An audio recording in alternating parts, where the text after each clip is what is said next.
Welcome back to Sail to Sleep. Tonight, we descend into the blackest depths of maritime legend to uncover the truth behind one of the ocean's most terrifying mysteries, the Kraken.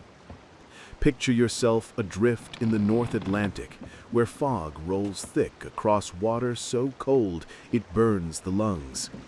The year is 1753, and you're a Norwegian fisherman, alone in waters that stretch like liquid midnight in every direction. Beneath your small wooden boat, the seafloor drops away into an abyss deeper than any cathedral is tall. And down there, in that crushing darkness where sunlight has never touched, something waits. The Kraken. A name that still sends ice through sailors' veins 3 centuries later. The earliest detailed accounts of this monster emerge from 13th century Norse texts, where it lurked off the coasts of Norway and Greenland. King Sverre of Norway wrote of encountering a monstrous beast during his voyage as early as the 12th century.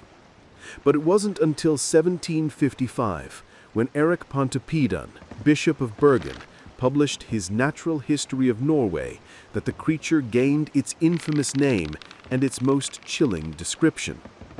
Pontoppidan described the Kraken as a marine animal belonging to the species of polyps, or starfish, with the form of tree branches, calling it a Medusa's head. Ancient tales claimed the back of an adult Kraken measured 1.5 miles in length. Imagine that. A living island of flesh and tentacles, so massive that sailors would mistake it for land itself. They'd anchor near it, step onto its back, only to realize their terrible mistake when the creature stirred beneath them. The Kraken was said to create massive whirlpools, pulling ships underwater. Fishermen told of mornings when abundant fish swarmed the surface, a blessing that often preceded doom, for the creature's appearance signaled abundant fish, leading some fishermen to follow rather than flee the beast. They would cast their nets in waters seething with cod and mackerel, never realizing they fished above the Kraken's feeding ground. And when the beast rose, it brought death with it. The terror wasn't mere superstition. On October 26, 1873, in Conception Bay, Newfoundland, a fishing boat was attacked by a giant squid. Fisherman Theophilus Picot struck the creature with an oar, whereupon its fury was aroused, and it struck at the bottom of the boat with its beak, immediately throwing its monstrous tentacles over the boat, which it might have dragged to the bottom had Picot not severed one of the tentacles with his axe.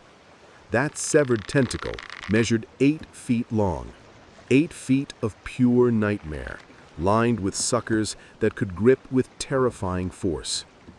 This wasn't legend anymore. It was documented fact. In the 1930s, the Royal Norwegian Navy's 15,000-ton tanker, the Brunswick, was attacked 3 separate times by giant squid. In each case, the attack was deliberate, as the squid would pull alongside the ship, pace it, then suddenly turn, run into the ship, and wrap its tentacles around the hull. Modern ships, steel hulls. Still, the creatures came. So what lurks behind these accounts? The history of the Kraken goes back to an account written in 1180 by King Sverre of Norway. As with many legends, the Kraken started with something real, based on sightings of a real animal, the giant squid. The biggest giant squid ever found was almost 43 feet long, including its tentacles. Scientists estimate that the species may be able to grow up to 66 feet long based on the size of giant squid beaks found in the stomachs of sperm whales. 66 feet. Longer than most sailing vessels that plied these waters in centuries past. These creatures possess eyes the size of dinner plates, the largest in the animal kingdom, adapted for hunting in absolute darkness. They weigh up to 1,000 pounds. Their tentacles sport rings of razor-sharp hooks and suckers that can exert over 100 pounds of pressure per square inch. And they're intelligent, cunning hunters that stalk the deep trenches where pressure would crush a human instantly. For centuries, sailors returned from voyages with tales dismissed as drunken ravings. Ships vanished without trace. Crews disappeared. The ocean kept its secrets. But those secrets had tentacles. They had beaks powerful enough to crack through bone. They had the instinct to drag, to crush, to kill. The Kraken isn't a myth. It's a memory, passed down through generations of men who sailed waters we still barely understand. The deep ocean remains more mysterious than the surface of Mars. And down there, in trenches that plunge miles below the waves, in darkness so complete it devours all light, the descendants of the Kraken still hunt. So the next time you gaze out over calm waters, remember this: the ocean has teeth. It has eyes the size of dinner plates watching from below.